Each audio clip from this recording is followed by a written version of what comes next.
аткан болчу. Анда 2-0 эсебинде бетте жыйынтыкталган. Ал эми бүгүн абал бир топ албетте башкачараак айтсак, ушул акыркы 5 беттешти ала турган болсок, бардык Кыргыз премьер лигасындагы командалардын арасынан көрөрмандар колдоого алып баштады. Өзгөн үчүн бул албетте жаңы тажрыйба деп айтсак болот.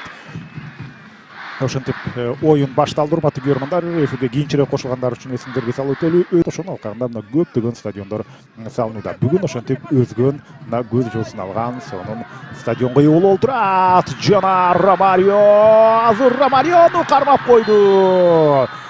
Бул албетте өзгөчө учур болду, бирок офсайд. Мына ушундай бүгүн мен Ромарио менен Кудрет Искандарбековдун экөөнүн ортосундагы мүмкүн дуэль болобу деген ой бар эле. Азырынча Искандарбеков ал алмашууда калды. Эми Ромарио, Ричард оң канатка топту өткөрүп берди. Бактыбек Мырзалим уулу. Ромарио 3 оюнчуну өзүнө чогултуп туруп, андан кийин ошол замат Бактыбек зондордо чыныгы лидерлердин катарында болбосо дагы быйыл жакшы келе жатышат негизинен. Айрыкча ушул акыркы оюндарында алар топ командалардан дагы жакшы упайларды чогулуп келе жатканын эске алсак болот. Азыр кандай сонун пастан кийин Айпановдун ичине кирип барып ошол жерден Нурланбек Сарыкбаев дебюттук бөлүктө. Ой, азыр болсо мына Ошмуч ауылда сокку дарбазаны көздөй бир аз бийигирээк сокку узаткан. Мына бул ракурстан карап көрөлү. Ооба, бир топ өйдө кеткенин дал ушул жактан тагдана көрсөңүздөр болот. Кимов өзгөндүн ушул чыныгы прессингке барганын такыр көргөн жокмун же азыр эстей албай атамын. Чындыгында алар албетте биринчи кезекте өздөрүнүн жарым аянтындагы абалды жакшыртуу аракети менен алектенүүдө дегенче Полатжан Шарипов корпусу менен ойноду. Жана топ аянттын сыртына чыкпаптыр бул жерде. Эми сокку узатса болот. Жок, чыгарып берүү баш менен Ричард Ромарио. Марадона пас берген болчу. Белгилүү ысымдарды айтсак болот. Марадона Сафаровдун алыскы бурчка чыгарып берүүсү. Ал эми Ричард Ромарио бразилиялык футболчу дарбазаны көздөй сокку узатып көргөн эле. Топту жөндөп олтурбай ошол замат пас берген болгону бир аз жайраак болуп калган эле. Көрөрмандардын колдоосу менен Сарыкбаев кепти, рикошет. Топ траекториясын өзгөрткөн болчу. Нурлан Сарыкбаев топту жөндөп туруп ошол замат сокку узатты. Ал эми Жеңишбек Маматемин уулу бутун койгонго жетишкен. Мынакей. Жана өзгөн пас. Офсайд жок. Дарбазачы менен 1-1. Жана тепкенге жетишпей калды Михаил Титов. Жазгыр өтүп андан кийин сокку узатам деген. Негизинен ылдамдыгы жакшы экенин байкап көрсөңүздөр болот. Топко жетти. Мына ушул ракурстан тагдана көрүнүп атат. Жана кандай сонун абалды жөнгө салып кеткен Алимбек Абдакимов. Аз бул оюн бул турдун борбордук беттеши деп айтсак толук жарашат. Ушунчалык мен үчүн да кызыктуу болуп жаткан. Азыр болсо сокку узатты жана кубаттуу эмес, бирок чабууланат. Жакшы мүмкүнчүлүк жакынкы бурушка сокку. Канчалык салкын кандуу мына кырсыздар. Бутун учу менен тепкен ушул жерде анын жолунда негизинен 3 коргоочу жүргөн болчу. Андан соң мына Бактыбек Мырзалим уулу. Бактыбек Мырзалим уулунун бул экинчи соккусу, мен үчүнчү. Ал эми Барс 4-чү орунга жайгашкан, Дордой 5-чиде. Кайрадан көрөрмандар өзгөн далга сүрөп баштады. Жекеме жеке. Бирок бул жерде абал өзгөргөн жок. Булган тасмадай эле көрүнүп атат. Эмне мынча жай дегенде топту жөндөдү. Андан кийин барып дагы жакшы бул жерде Максим Высоцкий жабыркап калган жок. Өзгөндүн жүрүшү кайрадан улан өрмекчи.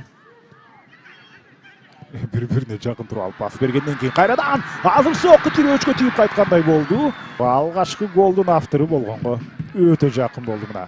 Ооба, мына көрүңүздөр. Дарбаза кыймылдап, тоскоолдук. Эреже бузуу жок экен. Жана Ошму баратат. Эмне мынча шашкан жок. Ричард Ромарио бул оюнчу офсайд эмес беле? Жана чыгарып берип алыскы бурушка баш менен сокку бийик. Оюнчу жабыркады. Азыр алгач бул эпизодду көрүп алалы. Сонун пас караңыздарчы. Жөн гана дарбазаны көздөй сызып коюш керек болчу. Ошму Айпановдун ичинен топту сыртка чыгарганга жетишти. Бирок кийинкиден менен кайрадан жүрүш уланууда Дмитрий Нагиев. Азыр болсо Нурлан Сарыкбаев оңутуна алды, тепти, рикошет. Ай карасаңыздар. ошондой эле комментарийде Разаковдун стадиону боюнча дагы пикир жазылган экен. Аны алмашуудан кийин демек айталы. Жырт номер менен ошондо аянтка Кудрет Искандарбеков кирди. Мынакей Кудрет Искандарбеков ал атайын мына ушул бүгүнкү беттеш үчүн ал мына өзгөнгө келген. Да Ричард Ромарио жөнөдү. Ромарио баратат, оң канатка пас. Бир аз артыраак өйрүп койду, андыктан биринчи темпинен жүрүп жана Ромарио ал тепти. Ошмунун чабуулдары голго айланчудайбы. Бирчилиги пайыздык көрсөткүчү өтө сонун болчу. Азыр болсо Ричард Ромарионун биринчи соккусу, андан кийин серпилген топ ушул жерде Шерзот Кадыров коргон болчу. Ал жана каршы чабуул өзгөндө 1-3. Ой, карап көрсөңүздөр.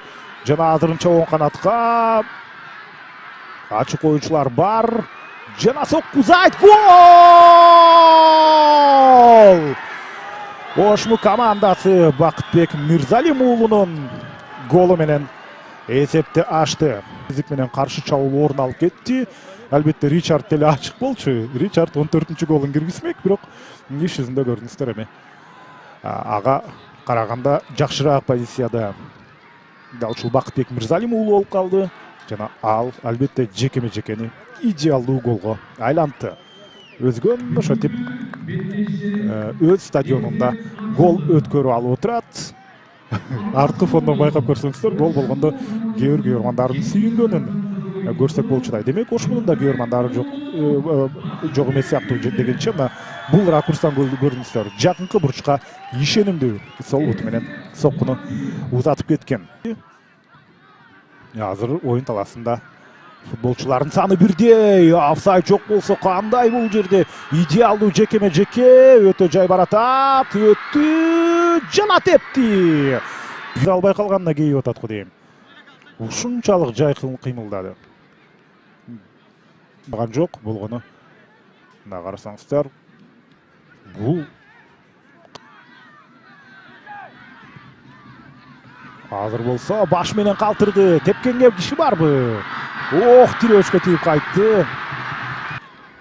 Мынакей. Сонун тепти негизинен. Өтө жакшы. Бул ракурстан анын Нурболоттун өтө сапаттуу соккусу көрүнүп турат. Өтө ыңгайсыз траектория менен барды. Ышкырык. Мына финалда ышкырык, урматтуу көрөрмандар. Ошентип өзгөн өз үйүндөгү ачылыш стадиондун ачылыш беттешинде жеңил узасын тартты. Ал эми Ошму командасы ушул жеңиш сериясын улантат.